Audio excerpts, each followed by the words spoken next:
अनेक और भी कथाएं हैं, पर कभी कभी किसी चीज के बारे में कई कथा सुनाने से कभी कभी भ्रम फैलता है, कभी कभी किसी श्रोता को भी असंतोष हो सकता है।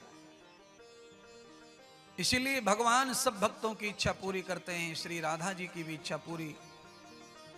आज श्री के रूप में स्वयं भगवान शंकर ने पार्वती को कहा, देवी आज देखो भगवान के दो दो रूप हैं। आज भगवान स्वयं ही श्री बने बैठे हैं और इसीलिए भगवान को श्री कृष्ण कहते हैं। वही श्री वही कृष्ण है।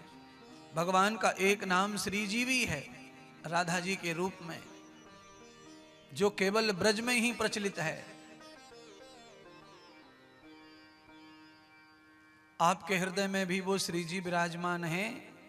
जब आपका ऐश्वर्य बढ़ता है, सम्मान बढ़ता है, तो आपके साथ श्री जी जुड़ जाती हैं, तब आपका यश बढ़ता है।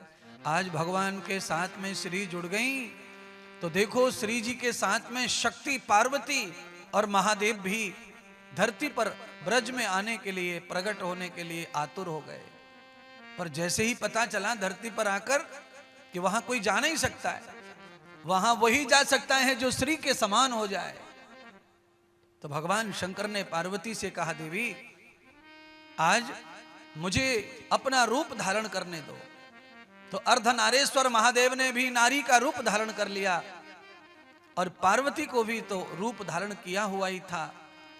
भगवान महादेव भी आज भक्ति प्रेम रूप में प्रकट होकर के उस महारास में, उस ब्रज में पधारे। वृंदावन में जो भी उस ब्रज में आए, उस महारास में आए और भगवान के इस मनोहर दिव्य रूप को देखना चाहे, उसे हम सबकी श्री राधा की तरह ही रूप धारण करना चाहिए। उनके मन की समस्त व्याधाओं को मिटा करके, उपासना को धारण करके ऐसी कथा में, ऐसे ही संग में हम पहुंच जाते हैं, तो फिर हमें भी भगवान के विचित्र विचित्र अनहोनी रूपों का दर्शन होता है और हमारा नित्य कल्याण होता है महाराज। पर मुश्किल क्या हो रही है? मुश्किल ये हो रही है कि आप किसी भी भगवान के दर्शन को जाते हो, पर आप अपना ही रूप लेके जाते हो। है? आप अपना ही रूप लेके जाते हो। व्यवस्था भी कुछ ऐसी है, कई जगह आईडी दिखानी पड़ती है। अब आईडी दिखाओ तो आईडी पे तो वो पाखंडी नाम ही छपा रहता है। करेंगे क्या? व्यवस्था ही ऐसी बना दी है, जहां सच की जरूरत है वहां झूठ का विश्वास है। आईडी के ऊपर तो नाम बदल सकता है, आईडी भी बदल सकती है। आधार कार्ड पर रोज एड्रेस बदल लो, रोज नाम बदल लो, पर जो असली कथा है वो शायद अब नहीं चलेगी।